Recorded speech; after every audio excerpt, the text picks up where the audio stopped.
સાબરકાંઠાથી અત્યારે સૌથી મોટા સમાચાર આવી રહ્યા છે, જેમાં રાજ્યમાં ચાંદીપુરા વાયરસનો ખતરો સતત વધતો હોય છે. હિંમતનગર સિવિલ હોસ્પિટલમાં છેલ્લા 11 દિવસમાં 3 બાળકોના મોત થઈ ચૂક્યા છે, તો બીજી તરફ હજુ 2 બાળકો જીવન મરણ વચ્ચે ઝોલા ખાઈ રહ્યા છે.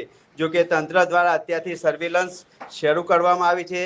હિંમતનગર સિવિલ હોસ્પિટલમાં 7 દાખલ કરેલા બાળકોમાંથી 3 બાળકોના ચાંદીપુરા વાયરસને કારણે મોત થયા છે.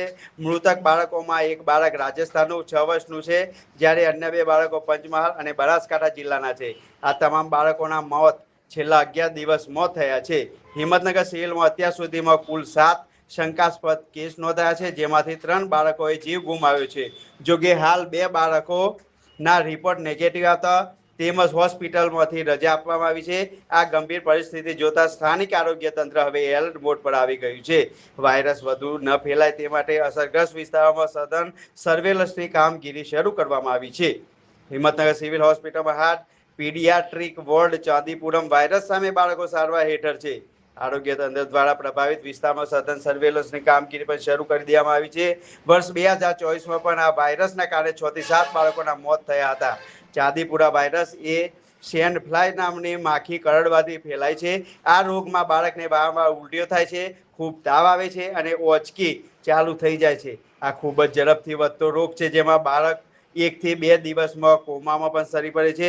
તેનાથી બચવા માટે બાળકોને આખી બાયના કપડાં પહેરવા, ઘરની આસપાસ સ્વચ્છતા રાખવી અને ઘરની દિવાલોની તિરાડ ચોખ્ખી રાખવી જરૂરી છે, કારણ કે સેન્ડ ફ્લાય માખી ત્યાં જ રહે છે. આ વાયરસ ખાસ કરીને 15 વર્ષની નાની ઉંમરના બાળકોને વધુ નિશાન બનાવે છે, કારણ કે તેમની રોગ પ્રતિકાર શક્તિ ઓછી હોય છે. હાલ તો હિંમતનગર સિવિલ હોસ્પિટલમાં તારીખ 26 તારીખથી લઈને અત્યાર સુધીમાં ટોટલ 7 દર્દીઓ ચાંદીપુરા વાયરસ સસ્પેક્ટમાં દાખલ કરવામાં આવેલા હતા, જેમાંથી 3 દર્દીના મૃત્યુ થયેલા છે. એમાં એક દર્દી પોઝિટિવ આવેલો અને એનું મૃત્યુ થયેલું એ રાજસ્થાનનો દર્દી હતો. બાકીનો એક રિપોર્ટ નેગેટિવ હતો પણ એનું મૃત્યુ થયું હતું અને એક રિપોર્ટ પેન્ડિંગ છે, એનું મૃત્યુ થયું છે. એટલે કુલ 3 દર્દીના મોત થયેલા છે અને 4 દર્દી છે એમાંથી એક દર્દી ડૉક્ટરની સલાહ વિરુદ્ધ અહીંયાથી રજા લઈને ગયેલું છે અને 2ના રિપોર્ટ આવવાના બાકી છે. 2024માં પણ આવી ઘટના બની, કેટલાનો મૃત્યુ? હાલ એ સમયે પણ લગભગ 7-8 દર્દીના મૃત્યુ થયેલા હતા. 2024માં પણ ચાંદીપુરમ વાયરસમાં જ્યારે આવ્યો ત્યારે આવું બની રહેલું છે. અત્યારે કઈ સારવાર હેઠળ છે? અત્યારે કઈ જગ્યાએ સારવાર? અત્યારે પીડિયાટ્રિક વિભાગમાં નીચેના ગ્રાઉન્ડ ફ્લોર ઉપર સારવાર હેઠળ છે. પીડિયાટ્રિક ટીમ એમની સારવાર કરી રહી છે. ચાંદીપુરમમાં ખાસ તકેદારીના પગલાં કયા લેવામાં આવે છે?